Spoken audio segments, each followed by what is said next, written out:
Hello, world. This is Chris Aballo's podcast experiment, and I am Chris Aballo. Welcome to the show. Thank you for subscribing to the show wherever you get your podcasts, as well as on YouTube, where the video episodes will be up in full every Monday. Thank you for also following the show on Instagram and TikTok at CAPEPOD. That's also the YouTube handle.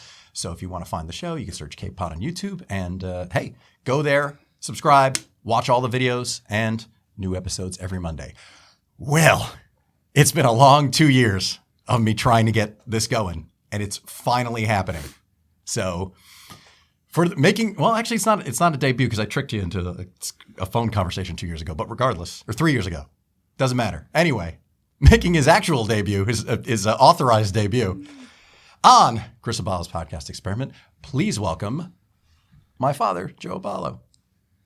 He's here. Yes, applause from Christian. Oh, Christian's here too, by the way. Yeah, that's right. Also, Christian Cortez, he's here. No one cares. Let's get to the good stuff. Yeah, let's get to the family stuff. You just sit there and smile and laugh and, take care of the knobs. Judge a little bit. A little bit of judgment. And ask questions because you are such a big part of the tapestry that is Cape. That sounds really hippy-dippy, but that's okay. I'm not above it. So, does it sound hippy-dippy, sir? Can you confirm that? The tapestry? That's too much, right? That's all right. You don't mind. All right. So, well, drinking in, everybody. This is what I'm going to look like in 40 years. So, I mean, this a lot going on genetically anyway, but yeah, this is where it's going. All right, so it's interesting because now just to fill everybody in, I've only mentioned in bits and pieces. I don't talk a lot. This is actually kind of a bit of a landmark because I don't talk a lot about, as Christian will attest, I don't talk a lot about myself on the show. I talk a lot. But I don't talk about me. I don't talk about, my personal life. I don't talk about family stuff. I don't like default to my family did this way. That's some people's entire shtick is doing like family material. And I don't do that. But, being at the age I am and the age, a lot of my family members are, it's like, well, we've been hearing a lot of stories over the years. There's been a lot of talk among the cousins. And I'm in a unique position. I mean, as unique as every single, person who's born whenever they're born, but in that my father is the youngest of 10. Whoa. And I am the youngest grandchild. So I am the last Aballo of the grandchildren. There are more Aballos, but there are a lot more. There's so many cousins. I mean, again, but youngest you're of the 10. youngest. I'm the youngest. I'm the end of the grandchildren line. So great-grandchildren. Yeah, and then there's some great-grandchildren. That's a smattering of great-grandchildren. But for the second American-born generation, I'm the end of the line. So, and I think this wasn't confirmed. I believe I'm the last blue-eyed Aballo, at least male. I don't know if any of the great-grandchildren are. I don't think so. It's possible, but I was trying to go through. I'm not sure. Because you got short-shrifted on that. You're the only boy who was born of the Aballo man. Raymond is. Does he? I think. Yeah, but I'm younger than him. That's what I'm saying. It might be the end of the line. As far as that goes. Yeah, that's what I'm saying. There are the blue-eyed grandchildren. Oh, yeah. But I'm saying with me being the youngest, I think I'm the last in line, chronologically. But so that's a little that's not confirmed. It's all speculation. I have my first question. Uh-oh. So, sir, at what point did you realize that this dude could talk at the speed of the Flash? Set me up. Where does that come from somebody, or is this the uniqueness of Chris Aballo? I'll let you answer first. It comes from his mother. His mother does a good, she talks a lot, is what he's saying.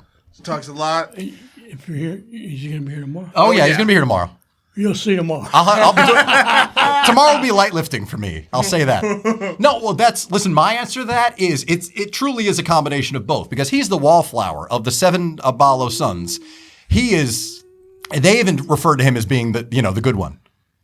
They were all very, very verbal, very loud. I mean, literally, Uncle Al, his voice at, what was it? Was it Fort Dix? No, it didn't. Where were you? No, I know that, but where was they? Literally could hear his voice across the base. They could hear. If he was on base, they'd be like, "Oh, Sergeant Aballo is here." In the drill armory on the drill floor. Yeah, but what base was it? I'm asking. What fort? Was it Fort Dix? No, it was Westfield. Oh, I'm sorry. Well, I don't know. I was a kid. It's not like I ever went there. Well, you clearly didn't listen.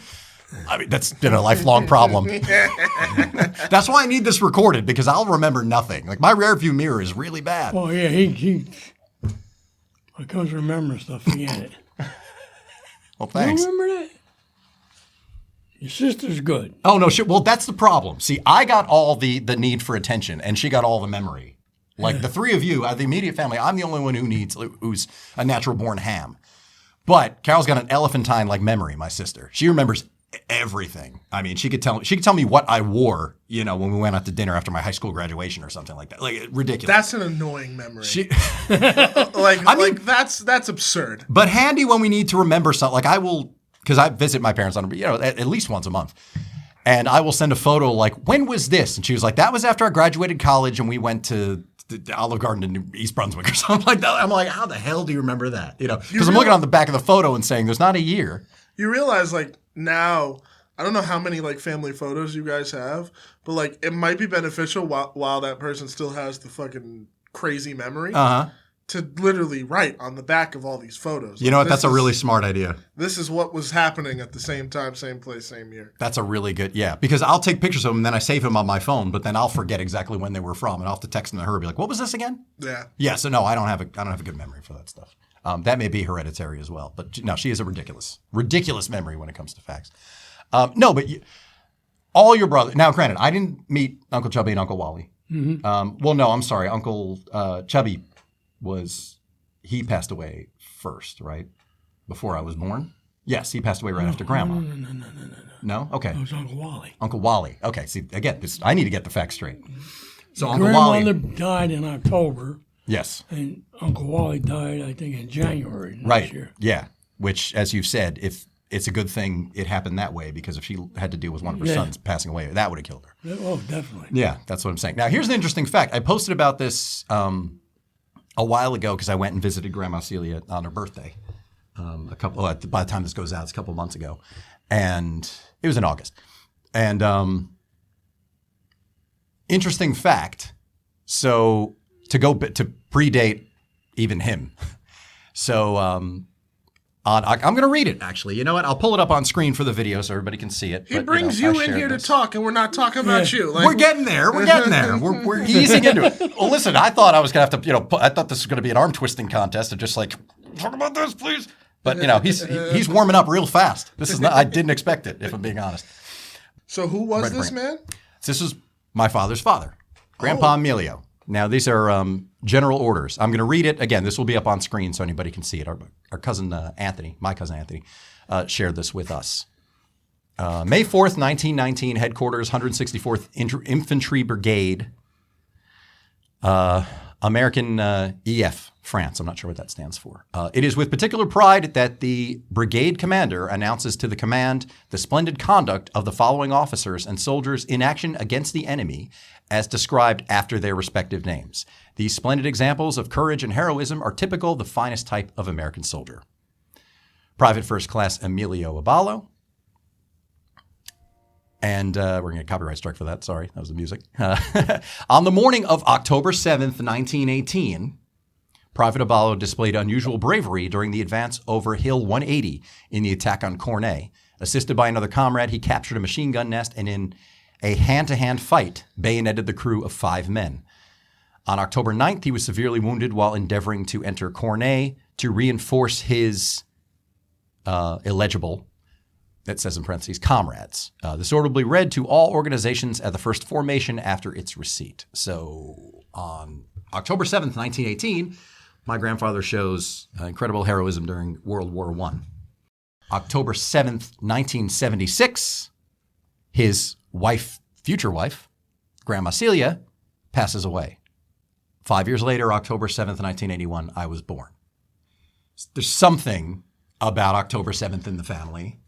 I don't know what it is, but the fact that that date has come up on 3 occasions with 3 different relatives is pretty... So wait, who's Celia, the one you were referring to now? His mother.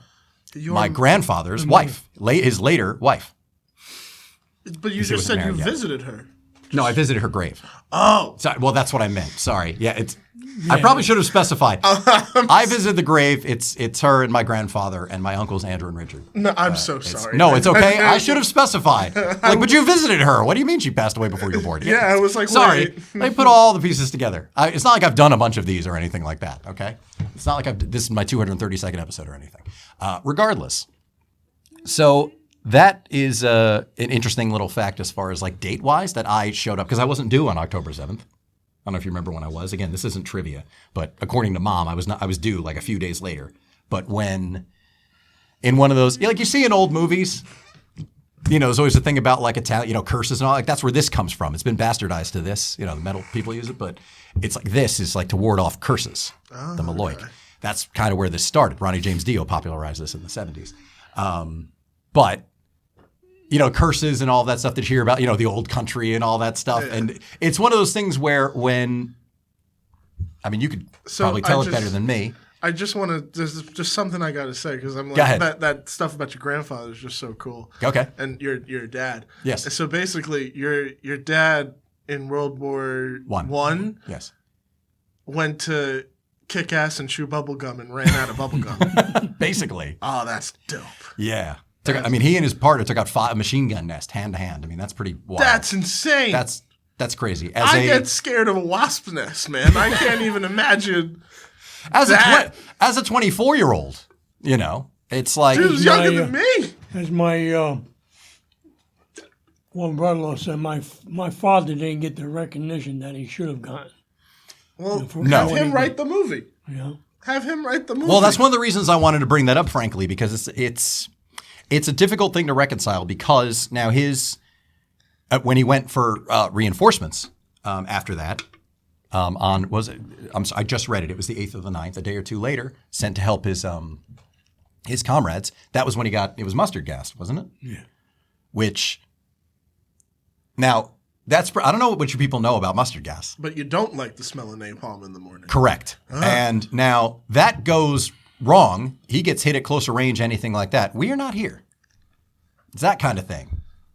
He gets that attack goes wrong, and so what you're saying is no time travel for the Aballo family. It'd be a little weird. It'd be a little weird to Back to the Future this stuff. It would be very, very strange. But it's one of those things where,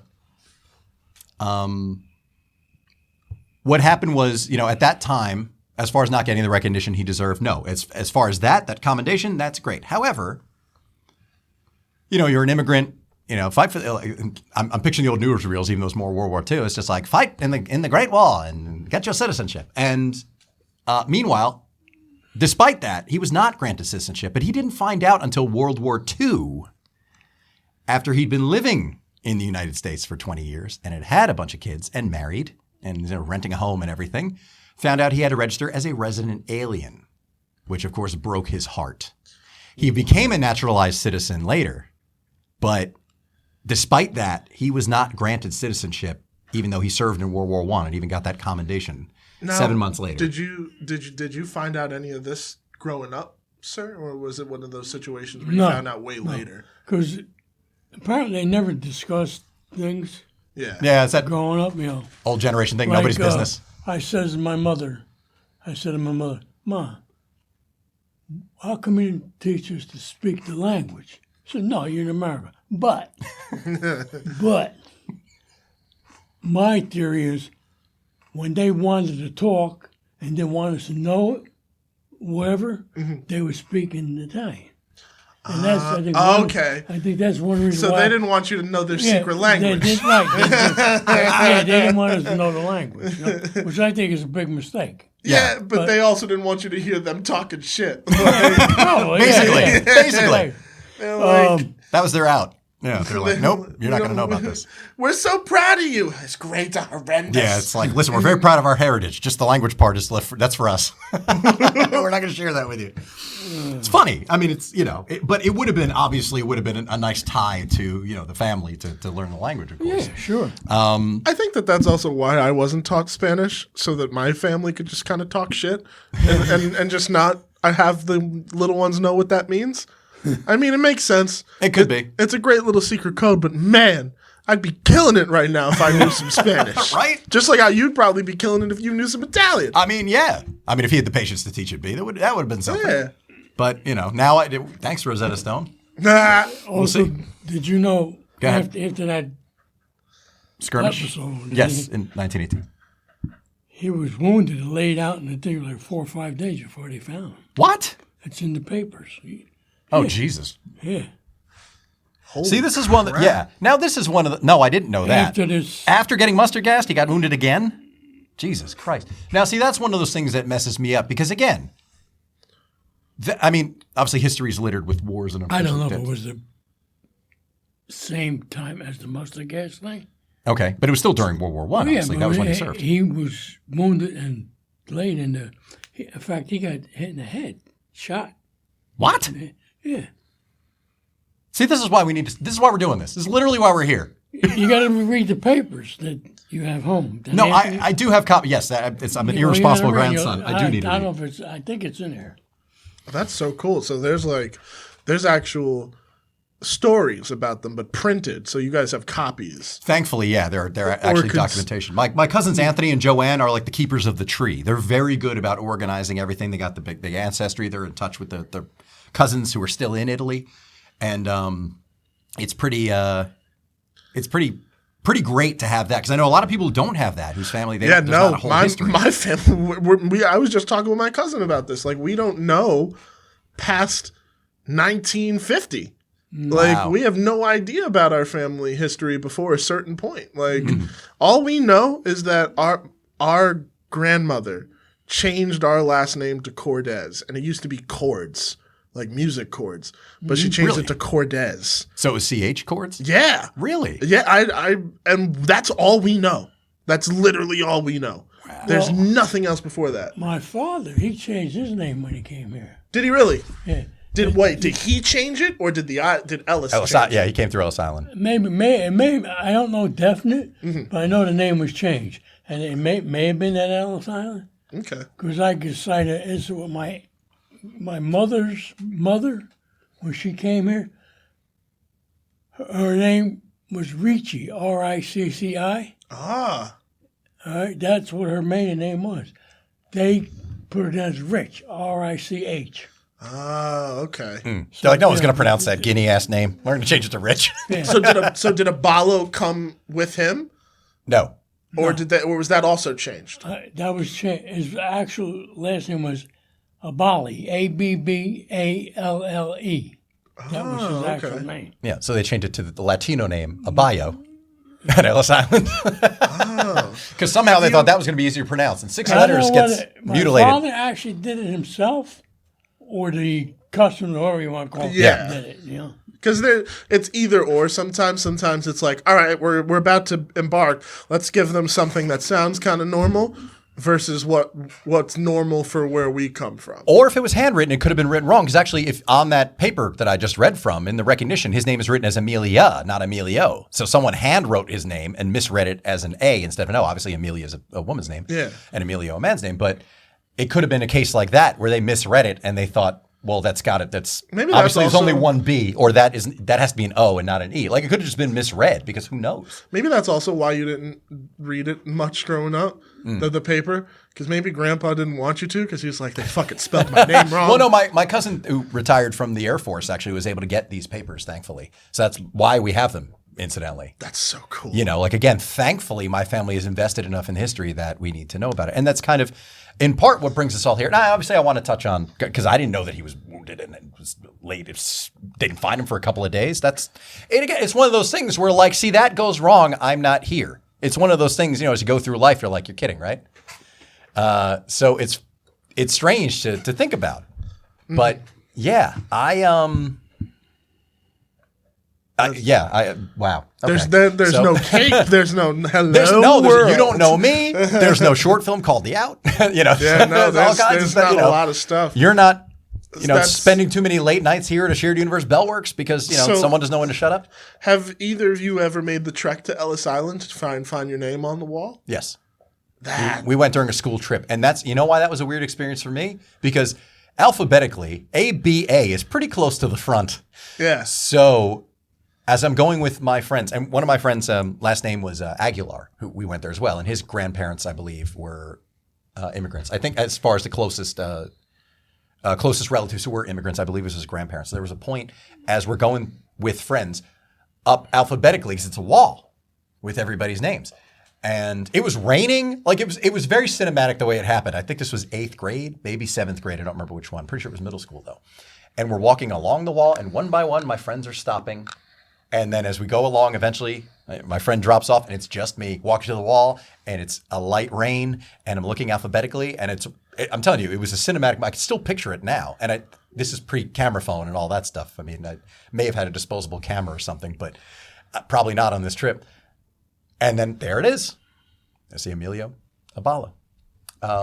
It was just a weird moment to just have that, like a almost kind of connection moment in a way, just to be like, this is as close. I mean, aside from obviously this, because you didn't meet him, right? Or you did?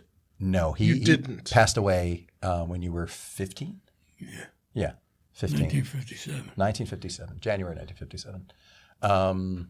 Because he, as a result, and again, that's the sucky thing about his military service. As a result of those injuries, his heart was working overtime, his respiratory system was working overtime. Well, he had a couple of strokes too. Exactly, prior to passing away. But that's why, unfortunately, he was 61. Because his birthday was in December.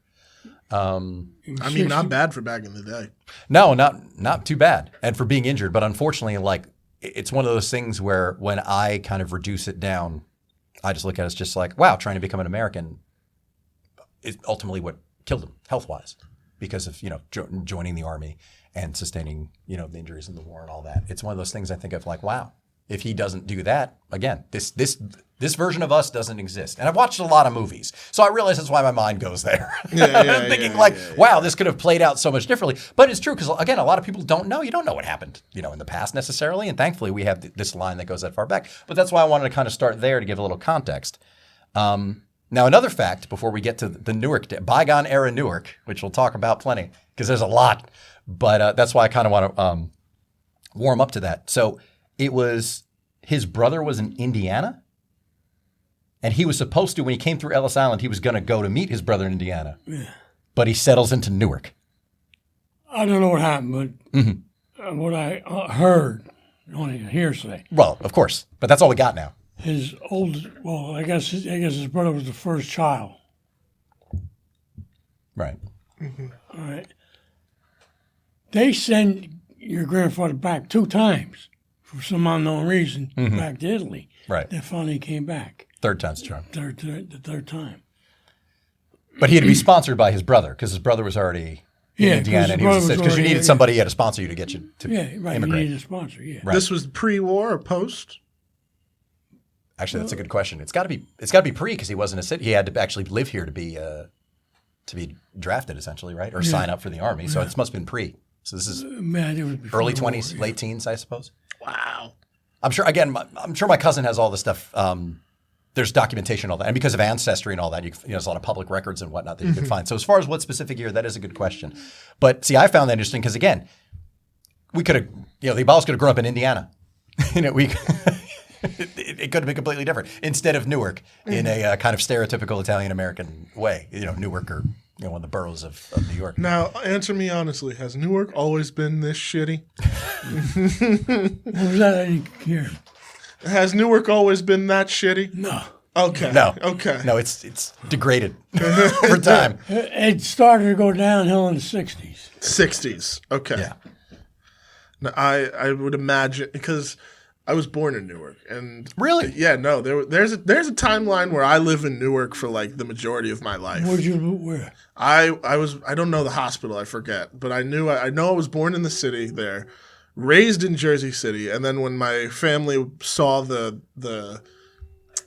school system at the time, they were like, absolutely not. Time for the suburbs. So whereabouts in Newark? What street? I don't. Well, it was a hospital, so I don't know what. Oh no! There was a period you were in. I thought you actually lived in Newark for a little. I got to find out from my mom. Okay. That I don't know because it was the infant to toddler years. Gotcha. But then lived in Jersey City for the majority. Right. And then out here I go. But no, I mean, even when I was younger, I had a perception of like, you're not allowed to go out past a certain time. Like fucking, like you can't do this, can't do that. Mm-hmm. Like being a kid, I was kind of like still oblivious about to what was happening. Right. Like to me, when you see the shoes hanging on the telephone poles, I thought, and I swear to God, this is a conversation I had with my mom. I'd be like, "Yo, what's the matter with Uncle Jason's shoes?" Because that's been around forever, right? The shoe thing, was that a thing back in the day? Yeah. Throw them up on the telephone. Throw them pole. over the Telephone power line, right? lines. Power lines, yeah. Whatever.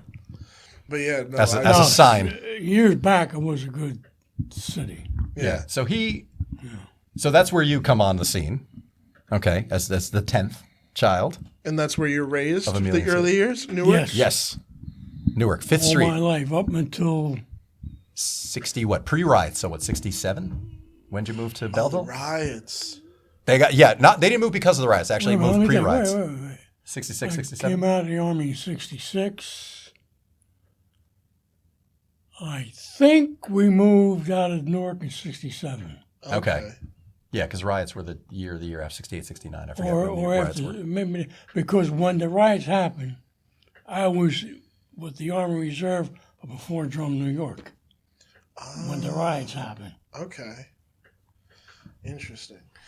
So you're already out. So you're already out at that point. Yeah, they're in Belleville. And then you come That back Grandmont.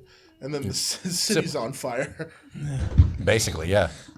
But the family's out of the neighborhood at that point, which that was the point when a lot of people left. I know, like Kevin has talked about his grandparents like abandoned their place in Newark because one of their neighbors, it was a black man, called them and said, he told us on an early episode of Smodcast, he was like, Mrs. I want to say Schultz, if I remember correctly, because the story made me laugh because I'm like, that's my father's era of Newark.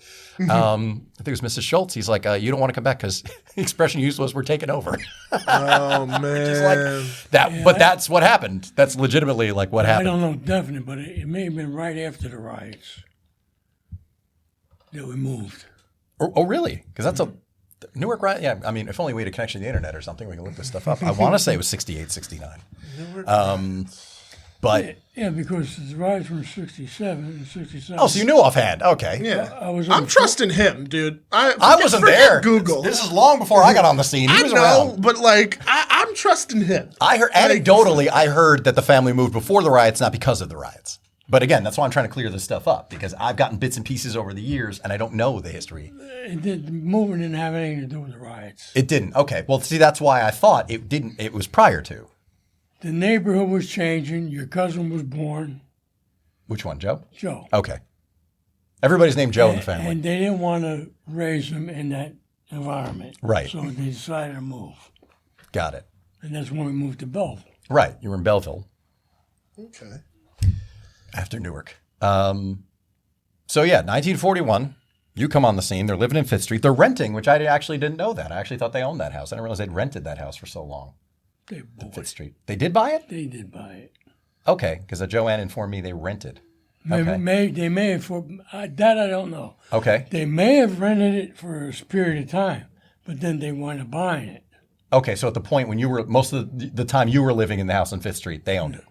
Yeah. Okay, so they probably rented and then bought it. Okay, but I was born, they were living on, I don't know exactly, on either 8th or 9th Street. Okay. I guess in an apartment. And then they moved to 5th Street. Ah, okay, so you didn't, okay. Because that's why I'm trying to clear all this up. So this is going to be a very eye-opening episode. People are like, I've never seen Chris on his heels before. Well, this is when it happens. Because again, I'd always heard, well, because you were a baby on the 5th Street houses, you were kind of in the attic because the heat rose. No? Okay, see, that's the stuff I've heard where it's like, and your father was... second floor. Your grandfather slept in the attic. That's horrible. What this poor man? He made a room up in the attic. To get away from all those damn kids. Yeah. I mean, I can't blame him. It was only 4 of us. Well, at that point, that's true. By the point when you came up, there's 20 years in between you and Uncle Andrew, the firstborn. So there's a lot of people were out on their own when you were a kid. That's true. In my head, I think 10 kids. There still was Uncle Al. Okay. Uncle Raymond. Uncle Richard. Who else? Aunt Dina. Right. think that's it. And the others are all married. Right. Okay. All right. Well, he made a room for himself. Okay. I had heard, and I don't know if it was from Aunt Angie or not, and unfortunately with, the way things are at this point, 8 of the 10 children have passed away. So that's why I need to get as much as possible from you because you're the most reliable source at this point. But that's what I had heard. And I don't remember if it was from Aunt Angie or not, saying that you were on the top floor because, the heat rises and the baby needed the warmest space. So I thought that the 5th Street house was where you lived since you were born. But that happened later. Okay. Good to know. Well, I don't know how long after they moved after I was born. Right. Because don't forget, I was a preemie. Right. So I was in the incubator from September to January. Because you were supposed to be born in January? When were you due? No. 'Cause you were They had 2 months. they had to cook you for a little bit. Little bit. He wasn't done. But how premature were you? You were 2 months or something? I think. 2 months. Yeah, that's serious. In 1941, that's a big deal because Yeah. where technology was. I mean, so No, you were here with Dr. Sawyer. Did I tell you what Dr. Sawyer said? No, what's that? He said, I'm lucky to be alive. Because back then, he said, I probably wouldn't have made it. Whoa. Okay, now again, I hear bits and This is pieces what of he this, and I'm said. like, Not being mean. No, not being but mean this at all. technology but like, in that's 1941 still- wasn't- As far as the, Yeah. technology and right. medical stuff. Yeah. It's different. It's 110% different. Yeah. My brother and sister probably wouldn't have survived either.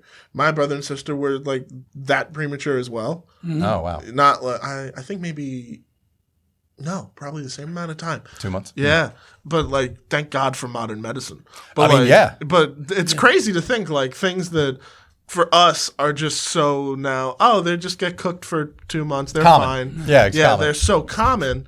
Yeah, I mean, like, it's so common for us now, and to think that it's just so antiquated back then, or at least the beginnings of the technology. Oh, yeah. That it's like, oh, Yeah. like. Well, This is going to sound like a very like stereotypical question, but like I'm very curious. Is there anything that like you observed growing up that you were like, nah, that ain't going to be a thing?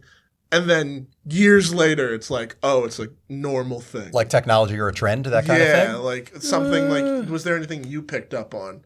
Not really. Like even the advancements of TV shows.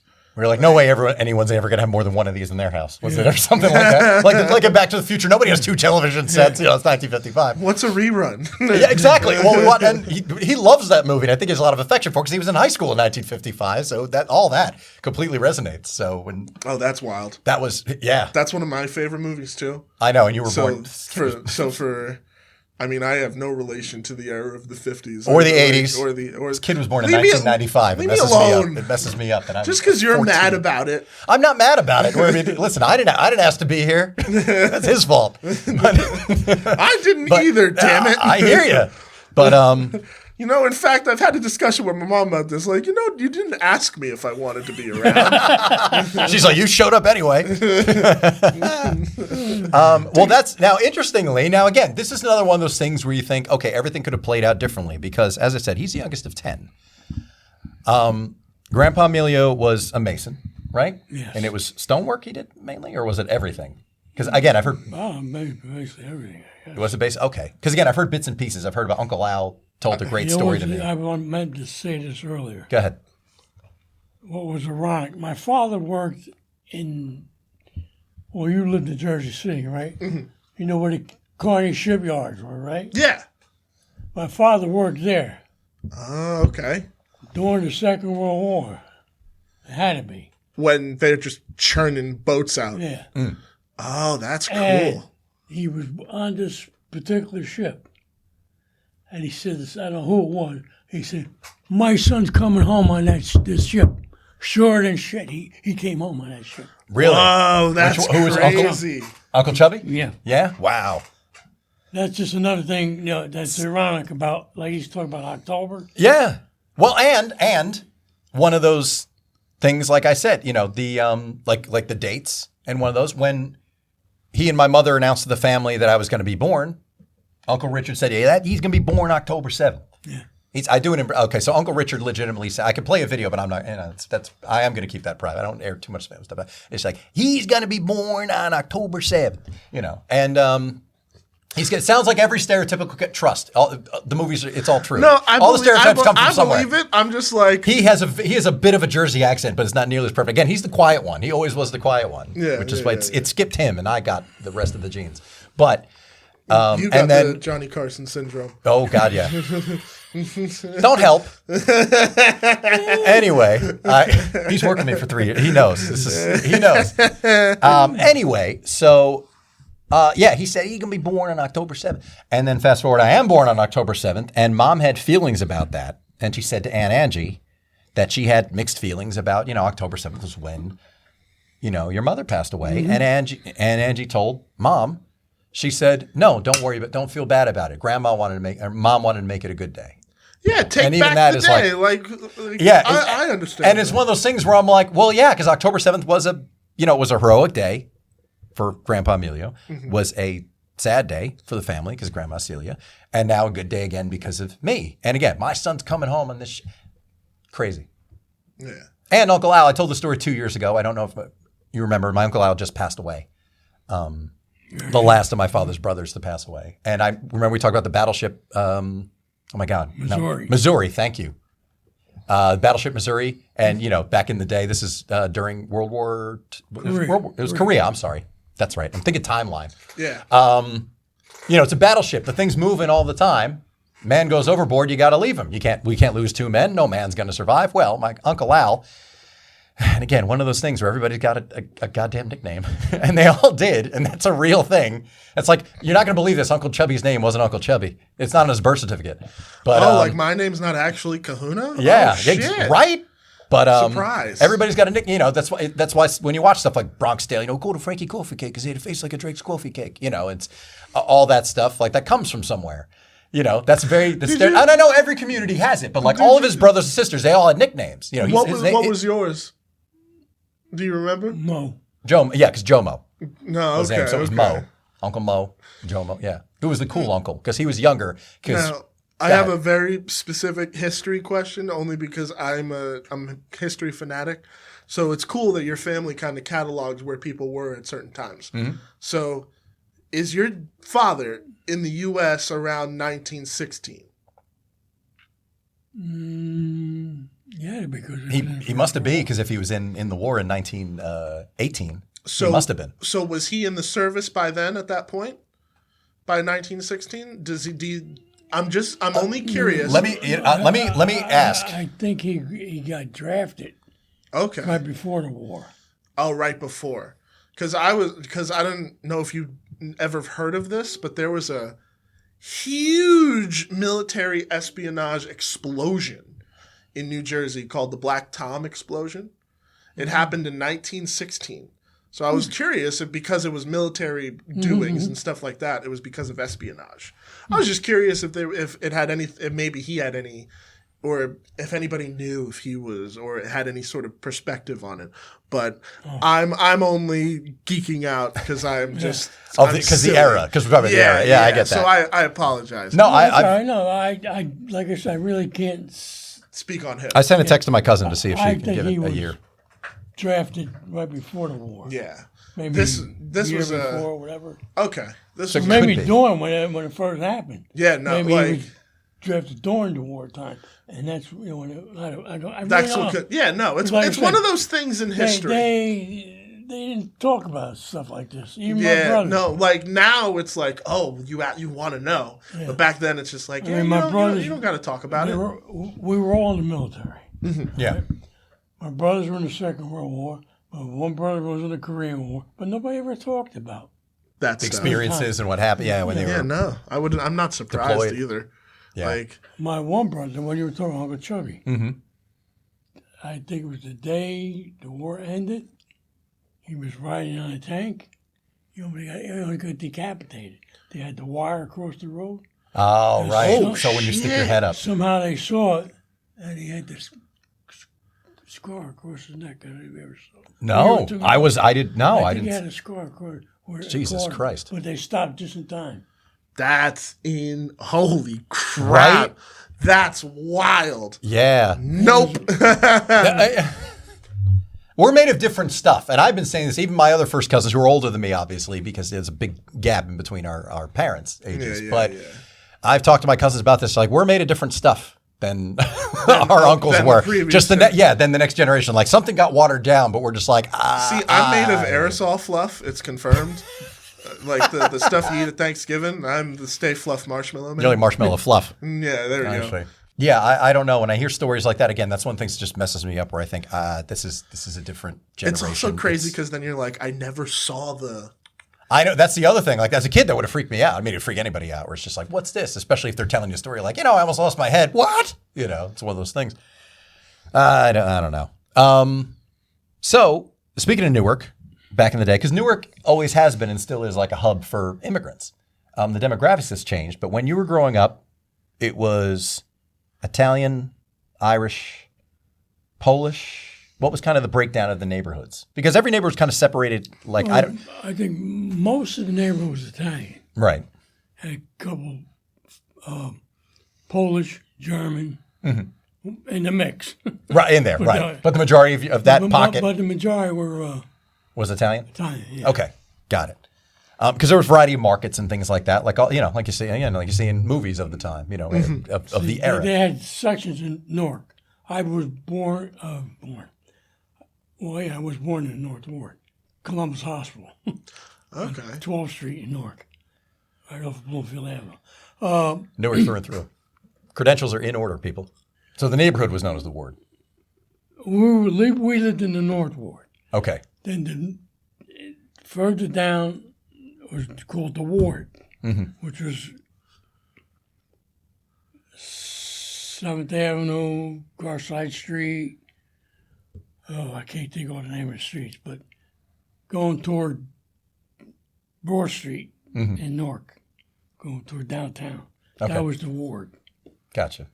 What was I going to say now? I lost my thought. Well, in talking about the neighborhood, because it was like, again, my references, I've seen too many movies. It's, the bakery, there's a chicken market, and obviously you've talked about those things before. So the neighborhood was made up of residential, but it had those small the stores and all that. Like when I lived on 5th Street, across the street from me was the chicken market. Ooh. Next to my house was the back of the bakery that was on Bloomfield Avenue. So you just grew up like surrounded by food, smelling the best things. Oh God, yeah! And this is but immigrants though. So this is bacon from the old country. This is the recipe. This is where the bread. This was the worst podcast to do today because I'm fucking starving. And that sounds amazing, right? And up the street, because I lived on 5th Street and Bloomfield Avenue, and you go down to 4th Street was the pork store where you bought your sausage, your pork chops, and things of that nature. Okay. And incidentally, if anyone's wondering if this shirt has anything to do with me, yes, it does.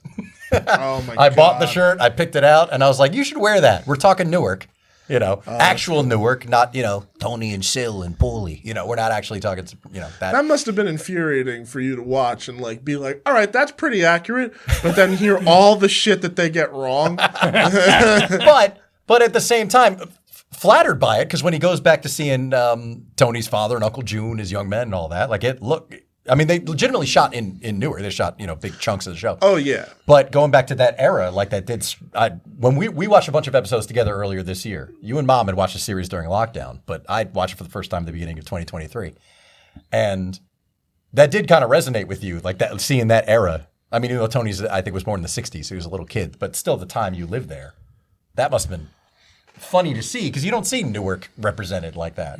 That era. I mean, we kind of did in Joker, but it was just a different thing. I mean, not flattering. Sopranos is way more flattering. Well, yeah. What was the movie they showed? Stephen Crane Village. What movie was that? What was the place? In where? Wait. Was that Frankie Valli's movie? Jersey Boys. Was it that one? Where there's yeah, because that started in. Now here's a funny. I've mentioned this on the show. Christian, you've heard this before, but that is the funny part. about also the neighborhood. As I've said, my only ambition when it comes to fame is to complete the trifecta, because who else was in the surrounding neighborhood? Frankie Valli, Joe Pesci, oh my God. and the Aballos. Oh my God. And all around the same age. Joe Pesci's 2 years younger than him. They went to elementary school together. Frankie Valli is a I few didn't years know older. him personally, but I knew. No, you knew of them. Yes. Yeah, because they were. I don't know when you were growing up in Greenwich, we had the one day a week auditorium, they called it, and guys would get up and perform stuff. Oh, like a talent show. Sort of, yeah. And Pesci would get on with his brother and his sister, who played the accordion, who played something else, blah blah blah, who sang. So that's how I knew of him. Yeah. Oh, But I wasn't just friendly with him. that's so cool. As a little Frankie kid. Valli, you used to hang around with my brother, the one that Chris was talking about. Al, the one in Uncle Al. Missouri, Uncle Al. Yeah. He was riding my brother's motorcycle. And then, years later, he moved across the street from us on 5th Street for a while. And that's before he became Four seasons, yeah. This is before the At fame. that time, But they were the Four What Lovers. do you hear? His falsetto voice out the window. Walk like a man. The guy that owned that said, "You better not sing, because I'll kick you." Oh my God. oh my God, that's great. so cool. It was the four lovers though, before the four seasons. Yeah, Correct. Because they got into trouble in Vegas. They got thrown out, I think. Think you come. And Don't worry about me. Don't worry about then me. they changed their name to The Four Four Seasons. Seasons. Four Seasons. Yeah, the Four Lovers is probably taken. Yeah. That's Isn't so it- cool. it's- such a small world. The world's smaller than we think sometimes. So it's funny to look at as just like, oh yeah, Joe Pesci was a little fat kid on stage with his brother and his sister. He's been singing. He started playing in bands. Joe Pesci was a singer. He's a guitar player. He made money. He was one of those guys at the Italian restaurant walking around playing guitar and singing tunes for people. I don't know what it. Maybe it's just because of the things he's been in, but I could never picture Joe Pesci singing. You can find he's got records. Little Joe Sure Can Sing is his Really? record. You can find it. Are you serious? He did a duet with Adam Levine a couple of years ago. I'm not even joking. Like he's still singing. The dude is still, yeah. Joe Dogs. He did an album as Joe Dogs, a pseudonym. He did one as Vincent LaGuardia Gambini in the 90s. Vincent LaGuardia Gambini Sings Just For You, I think it's called. It's a scream This is because it's all the stereotypes. this is the best day of my life. Knowing that this is a thing now. But it really is a small world, and that's why it's one of those things like, okay, so I'm not crazy. There's something there. I'm a generation late because, Frankie Valli and Joe Pesci are of a certain age. Like, okay, so if I go anywhere with my ambitions, like I said, I will have completed the trifecta. That's how I look at it. Because like nobody, even though the Aballos are known, and it's one of those things I'm curious, like if he knows, like Frankie Valli, if we mentioned now like I said, everybody has nicknames. Uncle Al's nickname was Eels. So if I meet when Frankie Valli comes on Cape, I'm manifesting it. I'm speaking it into existence. When Frankie Valli comes on Cape, I want to ask him about that. I mean, if I get to meet him beforehand, I will first. But yeah, Eels used to ride his motorcycle. My God! I think that would be the coolest thing. I think so too. It's got to happen. I want all the Jersey luminaries on the show, obviously, but because of that specifically, and Joe Pesci doesn't do many interviews, but I'm like, he's going to do Cape. Now let me ask you this: is this something you found out today, or did you know this? I mean, the motorcycle thing, I don't remember, but I know they ran together they were friendly for a long time, and that's why I wanted to forever. I mean, it would have been great. Unfortunately, again, Uncle Al passed away in 2021. It would have been great to show up, like when Frankie Valli was playing in Atlantic City or something like that with Uncle Al. Yeah. Because Al, And with bring that the voice, motor- is like, and tell bring him Eels is back here. He did that at Joe Great Adventure. He took Peggy and their And one of Peggy's kids? kids or one, and His wife. after the thing, he went up to the guys and tell Frankie Valli Eels is here. and he went back and talked to Frankie Valli. So he knows. Okay, so he does know. Oh, that's awesome! How funny is that? I love that happened before he passed. Like that's. Oh God, yeah. This must have been, I don't know. I mean, ages ago. Because he married Peggy in the 80s at some point, because I believe. I can't imagine being that security guard who's guarding Frankie Valli, and this just random dude walks up and be like, "Yo, Yeah, this tell him- 5'8" tell him mustache Eels is- loudmouth. Tell him Eels is Yeah, here." it's Like what? Tell him Eels is here. Like They all have what? that voice.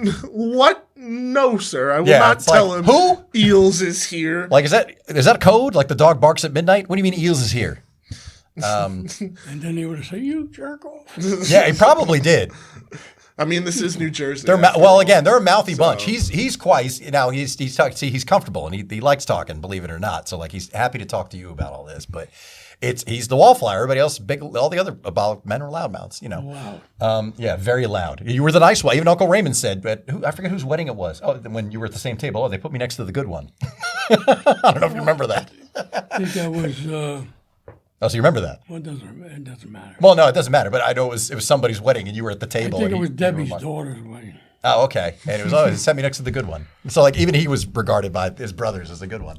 Oh man! But they were all very mouthy. I was also kind of shielded by them. They didn't let me get into things that. You're the younger brother. They want to make sure you're all right. Yeah, because they got in some trouble. Yeah. Apparently the house on Fifth Street was known as Grand Central Station, as you were telling me earlier. Because all my aunts and uncles used to come there. Oh, okay. In and out, yeah. That was the family gathering spot. Yeah, that was what came to my mother, Mm-hmm. Oh, okay. Because she was the oldest, sibling. Oh, okay. Actually, my mother had, I don't like to say that, but half sisters and brothers. Mm-hmm. Okay. Yeah.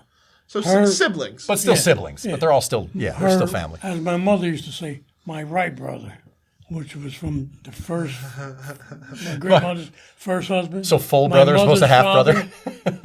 Her brother. But he had died after the war, I guess. Okay. Yeah, I guess he had the flu or something, and he died from the flu. I don't know to this day how he died. But I think that's how my father, met my mother. Ah, okay. I think. It never was said. But I'm kind of thinking he met my uncle probably when they were in the Army during the war. They became friends, and then he met my mother. Yeah. I think. But I have no way of finding out that. Emilio, I have a sister. You should meet my sister Celia. It's going to sound like just cartoon characters. We'll just play it out. We'll animate it. Christian, would you mind animating this thing? I'm not that good. We'll work on it. We'll get a budget together. We'll figure it out. Yeah, there you go. But you were saying something earlier, and we kind of stopped the story because I was like, wait, let's talk about it later. What was it? Running through the alley in lemon meringue pie? What happened? Because you were near the bakery. The statute of limitations is over. You could talk about it. It's fine. No one's filing charges, nothing. They always like to joke around my aunts and uncles. Comes from somewhere. So like I said, the back of the bakery where they did all the bakery was next to my house. And the bakery was like around the corner. Like, how can I explain? No, I get it. Like This is Fifth Street. This is Bloomfield Avenue. The bakery was on Bloomfield Avenue side. The store. But the actual baking in there was next to my house. Yeah. So what they used to do, somebody running next door buy lemon meringue pie. And they'd be throwing in their faces and stuff. Because it was around the corner. Why would you not run in the bakery just I'll be right back and then throw pie in someone's face? I mean, yeah, no, that's like sounds smart to me. And between the bakery and my house was the alleyway, so they were going through the alley, come out the back, the kitchen door, and surprise! And then get somebody in the face of the pie. Oh, so this Muppet love is just deep rooted. I mean, there's a lot of straight lines. Let's be honest. That's so funny. If there's a bakery in Bellworks, I'd be pieing people in the face here all the time. Think about it. So it's such a good classic joke. It is. And look, nobody had money back then, but when they spent it, man, they made it count. They bought pies to throw in people's faces. And my mother, being my mother, talked about this. That's a waste of pie. I was like, no, it's not. That's worth a joke. Yeah, exactly. In my world, you got to think of. Oh, I know. It was poor. Well, where she comes from, but it was a poor, like a legitimately poor neighborhood. Again, you had older brothers and sisters looking out for you, so it wasn't as rough for you as it was for the older ones because it was lean. Well, it wasn't great. I mean, I had it better than they did growing up. Right, because you had a bunch of people looking out for you. My father was in and out of VA hospitals and stuff. Okay. So things were tough. My mother went out to work. Yeah, I was actually going to ask about that. So, what did she do? She worked later on. Like when she was raising all of you, she didn't work? Because it's one of those things like, the wife does laundry for the neighborhood and stuff like that. It wasn't anything like that? So what did she do when she was working? I don't know. She worked in the factory. Oh, really? Yeah. Oh, wow. I was picturing this little woman working in a factory. Not that it's impossible. Hey, Charlie, your shift is up! Right? Everything's a cartoon I can't in my think head. of the name of the place. It was a I mean, if it was Newark, It could be anything. yeah, Maybe like steel, it was you know. on McCarter Highway. I don't know where McCarter Highway is. Clay Street. Is it possible that she worked at the powerhouse then? No, I'm thinking of another spot. That's in Jersey City. My apologies. All right. No, but the factory, Newark. There's plenty full. There's of a lot of options. them. Yeah, but that's so cool. Wow. Okay, so that's what I was wondering, because I'd actually wondered about, like, did she work at any point? Because I don't think I knew that either. Then she worked in Irvington for a while in florist. Really? Yeah. Installing floors or in the office? Florist. Oh, florist. Florist. So, yeah, see, I was going to say, like, wait, what? Okay, flowers. Well, in that case, yeah. That would have been something else. She was like, Grandma Seeley did floors. Like, holy shit. What a family. I'm definitely not made of the same stuff. I can do a microphone. It's all bullshit. But, hey, at least you know. Well, believe me, my know. self-awareness level is pretty good. I'll say that. But I'm like, okay, So but what florist. else you want to know? Oh, I want to know it all. Now having, well, there's, because I can only tell you what I know. well, but that's why you're here. Well, trust me, we have no time limit. We can talk about this all night, and will. Okay, Christian has the time. He has a life. All right, anyway. Now, all I heard about from you growing up, and we've never been, because you're like, it's not the same. What? Coney Island and Asbury Park. Now, Coney Island, that was just day trips you would take up there? Well, Okay. No, we spent like a whole week in Coney Island. Oh, really? Because I know you spent weeks in Asbury Park, like 1 week during the summer? Yeah, and a week in Asbury Park.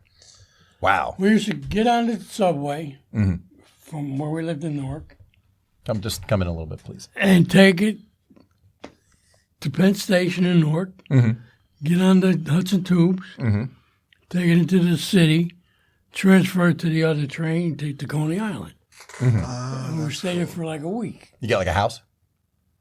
Or was it like a bungalow? A bunch of apartments. Oh, okay. Like an apartment. Yeah, like one on the beach. bathroom, we had to share with the whole floor. Really? Oh, it's like a tenement. Like a vacation tenement. Yeah, that's what it was. For Coney Island. I mean, that's crazy for But me now. 1940s and 50s Coney Island. That's what I'm saying. It was a different Coney Island. And we've never gone because he's like, it's no way it's the same. He doesn't even he wants to keep his memories, and I get that.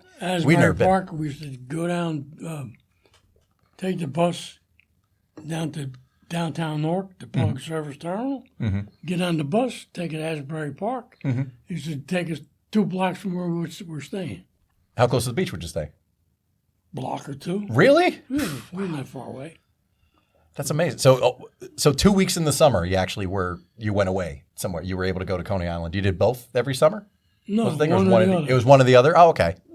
There was the deciding factor of like, all right. Or was it like alternate one year? If you went to Asbury Park the next year, you're doing Coney Island? Was that kind of thing? Kind of, yes. Kind of, sort of? Okay. Because that's it. Because it was just knowing that the family, again, didn't. Which one was your personal favorite, if you could pick? That's good. There were rides in Coney Island. There weren't rides in back Asbury, right? Well, Asbury actually did have rides back in the day. Right. Oh, did they? Yeah, Okay. Asbury was a huge beach spot back in the day. Well, I think Coney had more. The thing I regret I never did, I don't know if you've heard of the steeplechase in Coney Island. The what? Steeplechase. No, I don't know what that is. Oh, that was something to be. What was it? It was like an amusement place. And they had these horses on a rail. We'll go through the whole thing all the way around. Oh. You will go through, when you go in the entrance, they had a barrel that would be turned, and they go through the barrel to get into the park, into the... Oh, really? Back in the day when they didn't give a fuck about your when safety. OSHA turned a blind eye. In a world of OSHA violations. I mean, there were some good times. Oh, hell yeah. Oh, I'll bet. Because that stuff doesn't... But two things I didn't do. I didn't do the steeplechase. I didn't do the parachute. Ah. But I did the roller coaster. You did the Cyclone, right? Oh, yeah. Yeah. That was his favorite, his roller coasters, which I know that's always been a thing. We used to always go to the roller coasters. Is that Coney Island? That's the steeplechase. Yeah, that's the one? That's it? Or at least that's what the photo was. Steeplechase is not there anymore, but Right, but that was it. they had a bunch of different things in there. Oh, There it is, yeah. oh my God, look Right? at this. Yeah. It's like a roller coaster on horseback. Yo, they would never allow this now. No chance. No chance in hell. No chance in hell. and- Look at this. And it's a shame that they did away with it. Yeah, of course. Well, somebody got hurt at some point. No, they did away with the whole steeplechase. Oh, the whole building It is doesn't gone. exist anymore. That's what. So Asbury, I don't know if you recall, but it had Palace Amusements. So that was like the big arcade for Was it? Palace Amusements. In Asbury. Oh, yeah. Yeah, that was another one that was kind of like Steeplechase, but it had like everything. It was also the casino. What we know now as the Asbury Casino was like the big arcade as well. Right. But like all of these had like rides and games and stuff like that, but the long since decommissioned. Right. Yeah. Of course. Like That's why. Like the Asbury, the casino is a shell of itself. I mean, you have to remember, I was only maybe 9, 10, maybe 11 years old. Right. But that's the time to do that stuff too. When I went to, excuse me, damn. Sorry, take a second. Asbury and Coney Island. Mm-hmm. You might find this pretty cool. This is actually one of the surviving horses from the steeplechase. Oh, that's funny. Wow. Look at that. Someone preserved. Yeah, they got to be somewhere, right? There's got to be a museum of amusements kind of thing. Park carousel history? Okay, yeah. Well, because you got to remember, back in the day, like, this was just a thing that was like, all right, it's here, now it's gone, chuck everything that we don't need. Well, there was no nostalgia. It was just practical. Like, well, it's closed, get rid of it. Yeah, there wasn't a whole lot of, like, preservation, I think, going on. Which is a shame, because I like this type of stuff, it's like, oh, we should save it. Like, Tilly we saved from Palace Amusements. Yeah. Tilly is literally in a warehouse next to the Paramount Theater. Uh-huh. So they made sure that they saved that when they knocked down the building. They actually cut Tilly out of the wall. Of the wall. Yeah. It's crazy to me. I love that stuff. Oh, you opened a sword. Yeah, that's all that was. Sorry. I was trying to be discreet. Another place we went was Palisades Amusement Park. Where, in Palisades, New York? No, in Asbury. Jersey. Oh, is that? Palisades Amusement Park? Yeah. Oh, okay. I'm thinking Palisades. It was right on the cliff on the edge of there it is. Hudson River. I think it was Hudson River, if I remember. Oh, good Lord. Oh, that's where your grandmother. Go ahead. It was one of these stands. You play games or whatever. Uh-huh. And I forgot what she wanted to win. Okay. And the guy said, you can't win. And he gave her this Plaza of Paris pig bank. Mm-hmm. And she was pissed at it. And she got in front of it, took it on, bam! Threw it on the ground and shattered it. Right? And everybody started clapping. Oh, that's funny. Because they knew she got ripped off, so everyone was like, yeah. What do you mean I can't have that? You remember what was it, plush or something like that? Huh? Like a plush, like a bear or something? I can't imagine. Plaster of Paris. No, I know that. I'm saying what she actually wanted. You don't remember what it was she I don't wanted. remember. That's what I'm saying. I'm thinking, you just see like stuffed animals, back in the day. That was so long ago. Well, maybe Palisades was 12, 13. Mm-hmm. Palisades was done like literally 10 years before you were born. So I missed the entire. Well, that's why in my head I'm like Palisades. I'm thinking like Palisades, the Palisades Center in New York. That's what I thought Nyack. for a second too. But no, this is like one of the. Park. Wow. I think there's apartment buildings there now. Yeah, there's literally when you go on the Wikipedia page, there's literally a photo of Right. the ugliest looking condominiums that are on top of where this was. But here's an old advertisement for it. Wow, 10-cent admission. Look at that. See, it's one of those things too. Like when you hear about. When Springsteen talks about the 70s and all that in Asbury Park, like that's when Asbury Park was abandoned. Like there was nothing there. So there was no draw anymore. So at that point, it was like, well, Asbury Park's done, kind of written off. And the whole thing of like, Asbury Park's coming back. You and your sister here one time. You were a couple of years old, I guess. And that's when it was going downhill. Oh, so yeah, I don't really remember. I remember us always going to Point Pleasant Boardwalk growing up. Your sister probably were going to Asbury. We went with Lorraine. Just one time. Okay, yeah, that doesn't ring. I can't remember that at all. Okay. No, I don't remember that. You start thinking about these places, and they're just gone, and you can't figure for the life of you why they go. Yeah, that it didn't, and that there's no trace of it. And then there was in Irvington, there was a place called Olympic Park. Olympic Park in Irvington. Pool, they had a roller coaster. Everything. Really? Yeah, I used to take the bus from. We got nothing here. I mean, we got the boardwalks and we got Great Adventure, but that's it. Yeah. Wow. That's crazy. Park, we used to go swimming. Wow.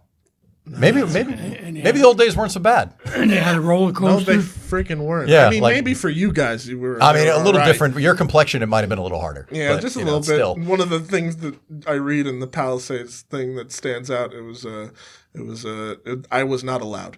I would not have been allowed to go. Damn it. No, but hey, I mean, this is the past. This is why I'm okay being in my 2023, where I can be marshmallow fluff and be fine about it. You know, I'm cool with this. Caramel fluff. Yeah, That's you right. know? Caramel So fluff. There you go. I That's like right. that. That's right. That's my hip hop name. Caramel fluff and Prince Not to Be. Those are your names. Those are the two. Oh man, Oh my here we God. go. So Grandma Celia's kitchen, right? Mm-hmm.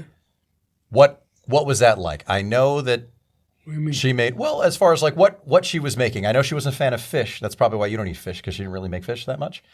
Only she ever ate was bacala, Bacala, okay. codfish. But what were the main things? Because it's the Italian mother in the kitchen kind of thing. Sundays. Obviously, Sunday dinner's a thing. That comes from somewhere. That's very much a Sundays tradition. was just macaroni, macaroni, right? meatballs, beef and pork. All in the gravy, because it's gravy. That was made in the family. Sauce exists, so we're not here to fight about that. Sauce is a thing, but gravy's a thing too. They're different. I don't know about sausage. I don't think we had sausage. No, but it's beef, pork, meatballs, obviously beef meatballs. That's it. So what else was it during the week? Was it just Italian food, or was she making all kinds of things during the week? Well, It wasn't macaroni 7 nights a week. No, 'cause- it wasn't 7 days. of course. As your mother's mother thought we had macaroni every day.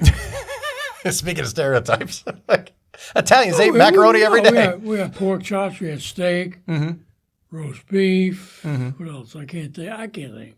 Was macaroni and all? Was Sunday? Was that when she enjoyed cooking the most? Do you think? Oh, I don't know. I would imagine. No. Was that your favorite of what she made? Was it macaroni was a Sunday dinner? I don't know if I really had a favorite. Not really. And then that's on holidays, like Thanksgiving or Christmas, we had lasagna or raviolis. Right, and still do. A lot of times we make lasagna, for holidays. Also, your grandmother used to make her own raviolis. Really? Wow. Which would have been easy in that neighborhood. You probably could have gone into a shop and gotten some ravioli, but now she made it by hand. Which cheese ravioli or what kind? Yeah, no, it's regular cheese. Just cheese? She wouldn't do none of that other stuff. Nothing fancy. No, none Gotcha. of that spinach or whatever they call it. Yeah. Well, and some that beef in them. Some people make beef ravioli, sausage ravioli. I mean, it exists, but nothing. She would put pumpkin in it or anything weird like that. Goat cheese, some disgusting stuff like that. That's For people who hate ravioli, apparently, that wasn't her thing. So it Of course, during the Lenten season, right. we couldn't have meat, so we'd have, peppers and eggs or something like that. Oh, eggs were allowed during Lent? Yeah, why? Oh, I don't know. That wasn't really something we paid much attention to when I was growing up. So that's why I'm asking. You couldn't eat any meat during Lent. Oh, because you could eat fish, but I didn't know that. I mean, could you eat chicken? This is where my ignorance shows up. No, Fridays. But no, It's right. meat. Well, obviously, yeah. Meatless Fridays, peppers and eggs, classic staples of the Italian kitchen. Macaroni oil. Macaroni oil, yeah. Friday, yeah. Wow. Wait a minute. What is macaroni oil? Macaroni and oil. Oh, macaroni and oil. Yes. I was just like, This is olive oil, right? Is it? It's just olive oil, garlic, and oh, that sounds delicious. Just spaghetti. You cook the spaghetti. Yeah, that sounds. You cook the garlic in the oil. You put the spaghetti in the dish in the pot. Garlic oil. Once it cools, you add just a little bit of water. Yeah. And then you just pour it over the spaghetti. Yeah, like that sounds normal and fine. I was just like, what the hell is specialty made macaroni oil? Macaroni oil. What is that? We Yeah, got olive oil. 'cause- we got avocado oil. Because oh man, was I ready to Google and buy? I'm just gonna sit back down and be quiet. It's just olive oil and garlic. Yeah. This is Pour it over the spaghetti. This is just me having a fat fuck imagination. I need to then you- I need to relax. Throw your pour grated Italian cheese on top. Your red pepper, if you like it. This is the worst show to be hungry. Sorry. That's right, a little crushed red pepper, a little Parmesan, grated Parmesan. Tomatoes in the refrigerator. Maybe. Yeah, he'll just eat a whole tomato, refrigerated tomato. Nah, cherry tomatoes for the win, dog. Okay, fair enough. I can't argue with that. Atlantic City and Linwood, I know you've mentioned before. Because who is it who was working down there? You spent some time? Uncle Wally. Okay. Because he was working in the casinos? No, he worked for a lumber company. Oh, really? Oh, okay. See, again, I get pieces of this, and I'm at Atlantic City. They used to be in Port Newark. Okay. And then they moved down there, and that's how Uncle Wally moved down there. Oh, okay. To Linwood. Because, again, you've mentioned it, Atlantic City from back in the day. We used to go to Atlantic City. Right, because, well, he lived down there, so I would, too. I'd go to Atlantic City now if I knew someone who. We would stay, wouldn't stay long, for but 2 weeks, and we'd bring food, and Grandma used to cook. And that's what I'm saying. That's what I'm saying. The kitchen, the cooking. Pull our money together for food. Right. And we'd go to Atlantic City. Then sometimes we would go to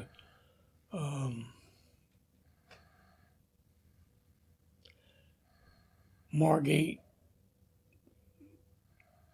Beach. Or, I don't know if we ever went to Ocean City. I don't think so. That was it. In the summer. Right. Oh, so sometimes you get to go. But this is later. This is after Asbury and Coney Island and all that. This is yeah, later on. So you're a teenager probably, or 20s. Yeah, in my teens. So let's jump ahead to where it all went wrong. February 1972. Now, it was the Poconos, correct? Yes. Okay. And you're there. Yeah. All right, go ahead. No. You were there. You tell me the story. No, your aunts and uncles and a couple, because they had this thing called the Cousins Club. And they used to meet every month or whatever at a different house. Right. And they decided to go to Poconos. So I said, they said, you want to go to Poconos? We're all going to Poconos. So that's what we did. We went to the Poconos, and that's where I met your mother. Right. Go figure. 2 people from North Jersey meet the Poconos because they happened to be there the same weekend. It was over a weekend or something like that? Yeah, it was over a weekend. It was over Washington's birthday weekend because it had the 3-day weekend. Oh, right. Okay. Well, we now know it's President. That's right, because it was February. And there was a friend of mine, his brother-in-law, was with me, and he's the one that, when I started talking here. This character named your Bert. Mother. Right. Mother and... it's a friend of hers from work, I think. Yeah, a friend who she worked with. And that's how we wound up, meeting her. And ending up here tonight. And of course, then we took him home. Instead of him going home on the bus. Oh, because you drove there? So you drove them home? Yeah, we drove them home with my GTO. Ah, that's right. That was back in those days. 1968 GTO. Oh, you had one of the cars that's on my list. He has no photos of it. Of it's ones infuriating. that I want. It was black with a white racing stripe. Fun fact, designed by... No, it was white with a black vinyl top. What? Oh. Okay, again, I need these facts corrected. White with a black vinyl roof. Well, I did not know that. Fun fact, designed by John DeLorean. Really? Yeah. That's interesting. Just because I'm... Just because you're a nerd like that? Yes, I'm a nerd like that. I did not know that. Did you know John DeLorean designed the GTO? No. Oh, well, there you go. Wow. And an 8-track tape player there? Yeah, that was cutting edge in 68. Cutting edge in 68, and some people still prefer it. Listen, 8-tracks are made. You can buy a lot of 8-tracks of albums on people's web stores now. So Everything old is new again. I never kept, had a picture or had, the VIN number, see if it's still around. But my cousins could hear coming from blocks away. Wait, you still have the VIN? He doesn't. No, he doesn't. Oh, you don't? I wish I had the VIN number and pictures. Man, because if you had that... To track it down, exactly. Because to be honest, like GTOs, those cars... I would love to see where it wound up. Those cars people tend to really save. Oh, yeah. That's what I was thinking. I'm like, someone must have hung on to that. Can you imagine if it's still in New Jersey? That'd be wild. It wasn't too bad a shape, except I had a minor accident, and I banged up the right front fender. Other than that... It had character. It was still in pretty good shape. Yeah. Oh man! The All one right, behind this the is our Back to the Future. Oh, moment. yeah, the Dodge Dart? Yeah. This is our Back to the Future moment. I'd go back and be like, "Yo, keep the car. Just keep it. Just trust." Yeah, that's me. a downgrade. GTO to a Dodge Dart. I mean, it depends on the Dart. I mean, maybe at the time it was cool, but like you would actually order because they wouldn't have GTOs on the lot. You had to actually order it, and you had to wait like two weeks or something. I forgot, a couple weeks. Yeah.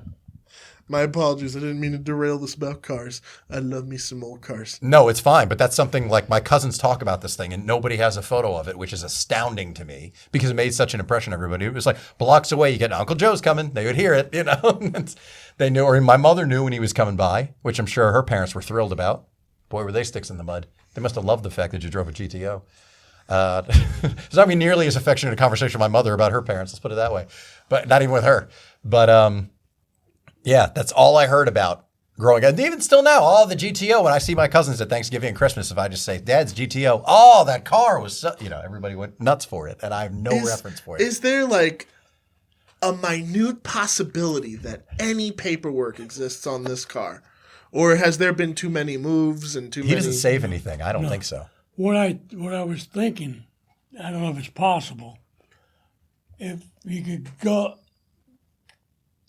either on the DMV site and find out a list of cars that you own through your... Yes. A registry. That's actually possible. You have to go in person to the DMV, but as long as you've had a license, there's a record of what cars you've owned. Really? Yes. So there is a way to find that car. Damn. Oh, we got to go. We're going to make this happen. Because my one niece, her partner... Yeah. worked for the DMV in Lakewood. Oh, so okay. And I was going to ask her, is there any way to find out history of cars you own? It won't tell you its current owner, but it'll be like, I think if I'm not mistaken, you can go back and look at like the vehicle information. Like it'll tell you the VIN number, the registration number, like all that type of stuff. It probably might even tell you the years you've had it. Mm-hmm. So there's probably a way to find that car. To find the vehicle history to see if it's still around. That'd be wild. Because again, it's one of those things. I found my childhood car. I was so happy about that. Really? I found the Ford Expedition that I grew up in, and I almost bought it. It was in New Jersey. It was still kicking. It was somehow still running, and it hadn't blown up by this point. It was an old, not old, but old now, an Eddie Brower Ford. Oh, the Eddie Brower Expedition. interior, Yeah, I loved that. Oh my God, I loved that car. When I was looking for cars that I have now, my mom had to talk me out of getting a Ford Expedition. She was like, "Kid." I mean, that would be tempting in that case, but when gas I was a kid, and maintenance on those. I mean, that alone, but at least the Ford Expedition's a nice sized car. I mean, we had a Dodge station wagon as my car would. It's the car we had when I was a kid. I like station wagons and big vehicles. Like that's my thing. I'll take the big vehicle, but the station wagon, no desire to drive that around in my 20s, if you can believe it. I mean, look, they had a Dodge Caravan when I did get my license, so I had to borrow that on occasion. Minivans, different story. Like no, those are embarrassing. The few occasions I had to drive one to school. Not fun. Not fun to cruise with the ladies. No, not at all. Not even to go to a job. But an old school station wagon you can get away with. Like now I could. So you pull up in the Poconos with the GTO and she falls in love and then that's it. That's a Frankie Valli love song if I've ever heard one. Frankie, where are you? That's the hit that wasn't written. Yeah, there you go. If only Eels was able to bend Frankie's ear, we could have had that story. We met in the Poconos. Anyway, I can't do it. I'm having a coughing fit as it is. I'm not going to try to sing in that insane falsetto. Because now we're speaking on this. So talking about like Asbury Park, Coney Island, having a GTO in your 20s into your 30s and all that. If you could go back, is there an age you would want to go back to? Thinking about it? Like a time of life where you're like, you know what, that was fun. If I can revisit that for, a few days, go back, experience that. Is there something looking back? Because he just turned 82. I haven't mentioned that. So that's another reason why I'm like, wow, at this point, there's a lot to reflect on. Ain't no way you're 82. Can you believe that? Ain't no way. That's what I keep saying. I'm 47. There ain't no way. Oh, good. I'm the kid in the room. Yay. Finally. I don't know. Maybe my teen years, maybe. Yeah, like high school? Yeah, kind of. Or like after high school, like when you have freedom. The principal looking down his nose on you. No, would it be high school? Like, yeah, those years? I guess, because it's the last carefree time. It's the last time before adult responsibility kicks my in. teenage years, because I had to worry about anything. Yeah. You gone to school, you worked, or if you're part-time, if you worked, and you didn't have anything to worry about. Yeah. Living at home, getting fed. Did you work in high scholl? Did you have like a part-time job or did something on the nights or weekends? Yeah, I did delivering pizzas. Yeah. Worked in a butcher shop. You worked at the bakery. You threw pies at people. Yeah, made pies at the bakery, but he got fired for throwing pies at family members. Yeah. Stop wasting the pies. Yeah. I'm so sorry. That was Giuseppe, so you bad. cannot waste the pies. Oh, God. I don't know. Wildly insensitive, but I don't care. Wait, so you went to high school in Newark too, or was this? I went to Bloomfield Tech. Okay. So I'm curious now. So you delivered pizzas. Do you recall for what pizzeria? Is it still around? I bet it is. No. Oh, damn. In fact, it was my cousin's husband's place, Okay. which when I was still living in Newark. Stereotypes. Pat's Pizza. Pat's Pizza in Newark. And then his brother had a butcher shop around the corner on 6th Street. And I used to work for him after school, delivering meat or whatever. Yeah. Nice. Fridays, I think Fridays and Saturdays. So you got them discounts. Good Yeah. for you. So that's light lifting. Yeah, you could bring home a steak, on the weekend. I used to, yeah. No, that's what I'm literally I'm saying. Your grandmother and your aunt had gone down to Uncle Wally's. I was home alone. I'd get a nice sirloin steak, go home and cook it. A nice steak dinner. That was one of the best things about delivering pizza, so I relate to you on that. Mm-hmm. Like, get all the slices at the end of the night, go hang out with some friends, and you're the best person in the room for a couple you're the of minutes. coolest guy because you're like, you brought pizza. Yeah. Free pizza. That'll probably wear off when I'm 30. So. Oh, there's something I wanted to ask about. That's right. Because this was another thing, again, I've heard, but I don't know. So the house on 5th Street, so it was in the basement, was where they made the wine? Yes. Grandpa Emilio and Uncle Tony. Yes. Okay, please talk about that because I only know it happened. What was it? Or is there no story at all? I just don't know how this came to be. Your grandfather built the, I don't even know, I don't know what you call it. Anyway, it was The big tub where they put the grapes. It was concrete with the moat, and you had a big I-beam. That's where you put the grapes in after they ferment. And you after you grind them, after a while they ferment. And then you take them out of the barrel. And then you put it in there, and they had this round thing that looked like a fence. It was like sticks all the way around. Never was, but I don't know what they call it. Right. And you had a big round cover, and you had the I-beam and a jack. And you put this cover on, and then you turn the jack, you squeeze the rest of the juice out of the grapes, and run into a big tub, big galvanized tub. That sounds great. And making wine in the basement with your son-in-law? And there was a superstition that when a woman had her period, she couldn't come down the cellar by the wine, or else the wine would turn out bad. Really? There was a superstition, yeah. Couldn't let them down in the basement. If a woman is having her period while the wine is being made, like while the grapes are, the whole thing from fermenting the grapes to, or literally in the just bottle? Start to finish. Really, the entire process. Woman's on her period. Can't go down there. Wow. That's hilarious. This is the best episode of Cape ever. Quite possibly. This is, what a superstition. I'm telling you, that's why when I hear things about dates, I'm like, I'm not crazy, right? This stuff is in the ether. No. It comes from somewhere. That's crazy. That's wild. That's wild. They're just like, what do we do with all of this vinegar? I also, oh my God.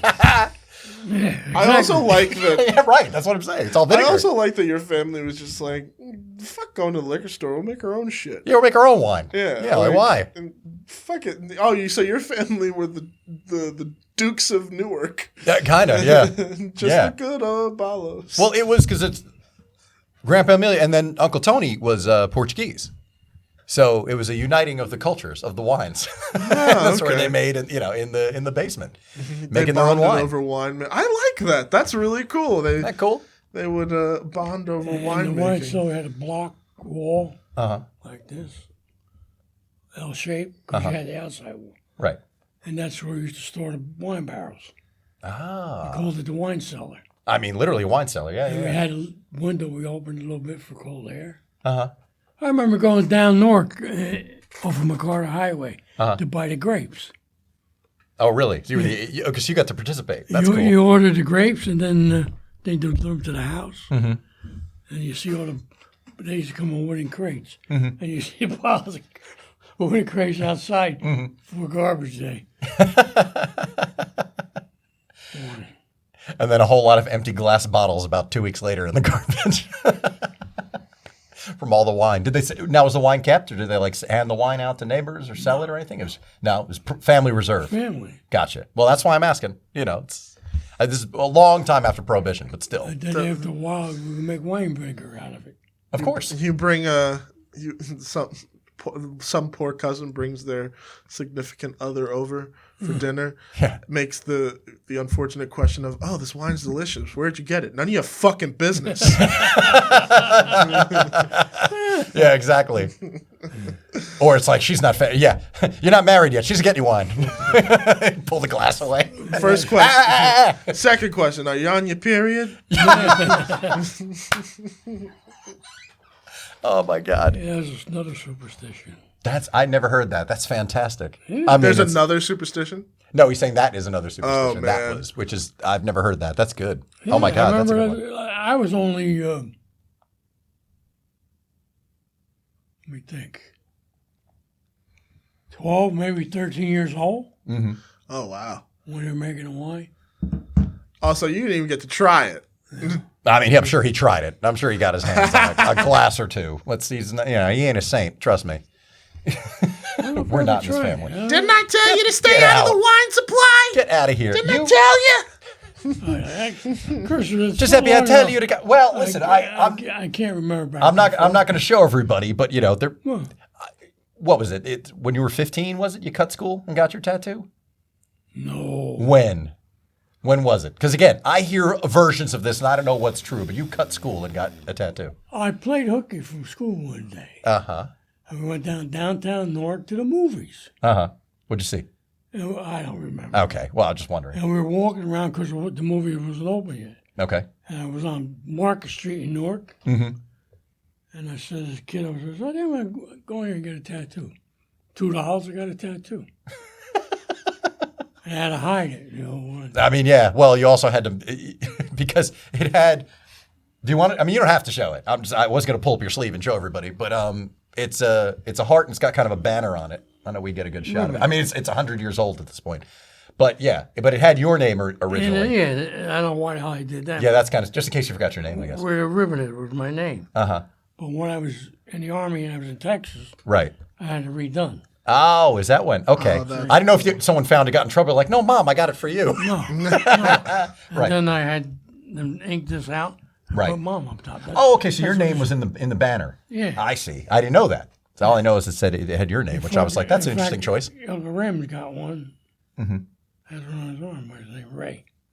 Oh, yeah? Yeah, one, yeah. Was it? I don't know if I remember. Was it an anchor or something like that? I mean, I know he was in the Marine Corps, but didn't he have something? No. Okay. I thought there was an image or something on there. Unless I'm thinking of Popeye. And I think your Uncle Al had one on one. Uncle Al had one. Well, that's what I'm saying. Everybody had like one. Like they weren't a tatted up family. Well, I mean, Joe is, incidentally. My cousin Joe. We're the only ones that had him. Yeah, but just like one. It wasn't like a series of tattoos. Everybody's we're the only ones that had him. The three of you. Al, Uncle Raymond. Yeah, Uncle Richard would have gotten one. Uncle Andrew would have gotten one. Uncle Chubby didn't have any. Uncle Wally didn't have any. Okay. We were the only ones. Gotcha. Okay. Yeah, there was one day. Okay, well, well, how old were you? Then? Yeah.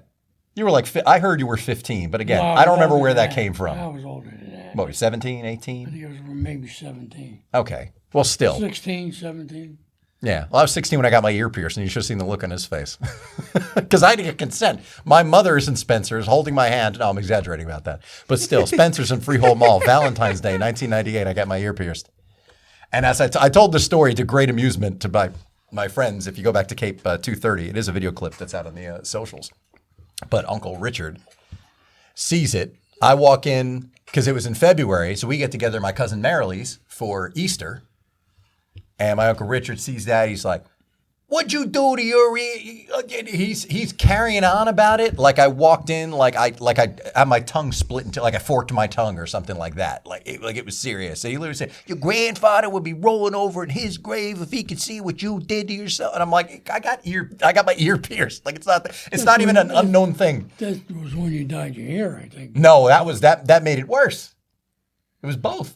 It was the ear pierced, and then when I dyed my hair blonde when I was 18. That was another one. Him and Uncle Joe went nuts about that too. But Uncle Joe was more upset about the earrings. For years, when he would see me, he would literally come up to me and he would just do this to see if my ear was still pierced. He'd turn my head and I'd just shake his head. It was like, oh my God. But my cousin Steve got his ear pierced and literally had to put his hair over because I think they're on vacation or something. You know, and had to cover up because when he came back, he had a pierced ear and he kind of had to use his hair to kind of cover it.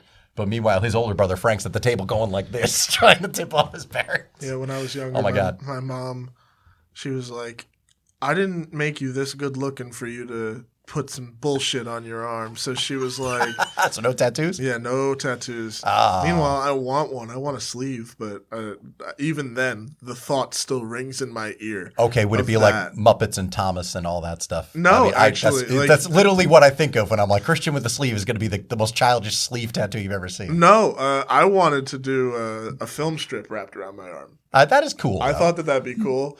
And then have it transform into Thomas and on my Of back. course. All right, there we go. Yeah, then Thomas across your back. You know Thomas the Tank Engine? You know, the kids thing on PBS, he's a huge fan. He's worked for them and stuff. Like he's legitimately done some cool stuff. My aim is still Muppets. So like he and I want to do a Muppet movie. We have ideas and we're like, we need to, since Disney doesn't know what to do, it's like we need to put something together because we'll put together a hell of a Muppet movie. We'll get more into that next week with my mother. However, since we've covered a lot of ground, I feel like we should do this again, but because there's a lot that we went over. But we are a bit deep into this one, so I'm going to bring back something I haven't done in a long time, just because I had enough thoughts, and I was like, well, this will be fun. It is time for my father to be the next victim in Cape This or That. Oh my God! It's been a long time since I've done this or that. I did one interview in 2022. I did This or That, but otherwise I haven't done them for a while. I haven't done as many interview shows. This is kind of as close as we've come. So Dad, these are 8 This or That questions. No wrong answers, Coke or Pepsi, that kind of thing. So it's just your choice between the things I'm giving you. No wrong answers, whatever you think. Okay? Are you ready? I guess. All right. Devil dogs or coffee rolls? Oh, man. Coffee rolls. Coffee roll. Okay. My man, coffee rolls for the win. Lasagna or baked ziti? Baked ziti. Easy over there. You're not playing. Lasagna. Lasagna? Okay. Frank Sinatra or Tony Bennett? Oh. Are you trying to start a family war over here? It's just fun. But they're thinkers. I'll go with Frank. All right, Frank. Robert De Niro or Al Pacino? Oh, crap. Listen, they're not hanging off a cliff. You can only save the life of one. It's just a question. No, that's the exact scenario. No, shut up. I told you not to help. It's just a question. It's a wrong one. There's got to be one that gets the edge over another. They're hanging off a cliff. Stop it. This is why I do them on Zoom, because nobody else can interrupt. De Niro or Pacino? Pacino. Okay. Al Pacino or Joe Pesci? Is it good? Will Al Pacino win out, or will Newark Pride win? Let's find out, everybody. Okay. Al Pacino or Joe Pesci? Yeah. Oh, I'm just saying you can choose. Al Pacino's from New York. I was going to say you get to choose New York. You can choose New Jersey. Pesci. Okay. Pacino just falls off the cliff. Yeah. Who won? I'm not going to break into an Al Pacino. We'll never get out of here. John Candy or Bill Murray? You'll watch anything with either one of them my entire life. Bill Murray. You go Bill Murray? All right. I like your dad so much. He's so cool. Wes Montgomery or Buddy Guy? Oh, that's a tough one. That's a really tough one. Did you ever see Wes Montgomery live? No. No? Damn it. I had some of his tapes. No, I know he had 8 tracks. I was like, who's this? Full circle. When I started playing, guitar, that's when I was like, who are people who don't play rock guitar? Ooh, Wes Montgomery, who's he? Well, I like Buddy Guy, but I'm going to go with Wes Montgomery. Got it. More so. Gotcha. Okay. Okay. Well, I mean, different music, but it's both Buddy legends. Guy's good, but Oh, I know you love Buddy Guy, but Wes Montgomery's more relaxed. And finally, that went quick. I'm kind of surprised. These usually take a while because everyone's busy questioning things. But here we are. Eddie Murphy or Rodney Dangerfield?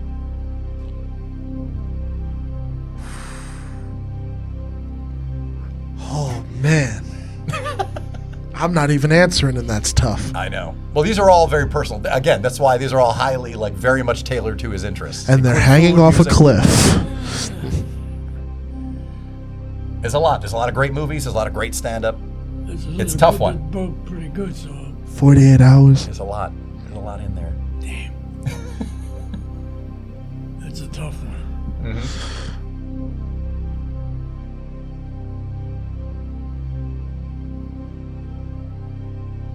Dear going Eddie Murphy. Eddie Murphy. Wow. So, no wrong answers. Some answers are better than others, but there are no wrong answers in Cape This or That. Well, congratulations, you survived Cape This or That. You made it. See, it wasn't that bad. It was tough though. Again, I've been making notes for 2 years. I've been writing stuff down and saying, what You are we sent gonna do? some famous actors off a cliff. Yeah, but, exactly. We're gonna get rid of. It's We're all gonna good. off some actors, musicians, singers. We're gonna decide what food is better. There's gonna be a lot. Yeah. Christian's starving, so frankly, he's like, "Can we get out of here? You do your dopey this or that game, and we can leave." It's not dopey. I'm This just has been some of the most fun I've had on this show. Oh, and that's saying a lot. Yeah, Actually. no. That's a bold statement. No, big time. This I is so cool. This is Because I'm seeing it. I get it, but Okay. I still can't wait to meet your mom. Because now I feel like everything's going to click. 2 years in the making. It's finally happened that we got to sit and talk. And I'm glad. Thank you for doing it. I know you need to stand. You've been sitting for a while, which is fine. But this was great. And I'm glad you did it. Finally. I'm glad you had fun. Everyone's going to have fun watching this back, too. The family and everybody thinking about bygone era Italian-American Newark. It was is gonna excellent meeting you. Big time. It's a good time. This was a really good time. And been on me for the longest time to do this. Literally 2 years. I literally said for my 40th birthday, will you do it? I don't know that much about the family. I was the youngest. But he knows plenty, though. You know what it is? It's your perspective that's important. Thank you all for listening and watching. You would, of course, follow Christian at Arcade Productions on Instagram, Arcade Player One, on Twix, the aforementioned Twitter. We've rebranded Twitter Twix. And Arcade Productions on TikTok. Is that right? Yes. Okay, there we go. You can follow me at Chris Aballo on Twix and TikTok, and Chris Sells Out on Instagram, and CAPEPOD on all the socials. And of course, subscribe wherever you get your podcasts. Subscribe to the YouTube channel. There's clips going out all the time, and a new episode every Monday for the next several weeks. We're wrapping up 2023 here. But for now, we're wrapping up Cape 232. So until next time, for Joe Aballo, Christian Cortez, this is Chris Aballo, and this was yet another experiment.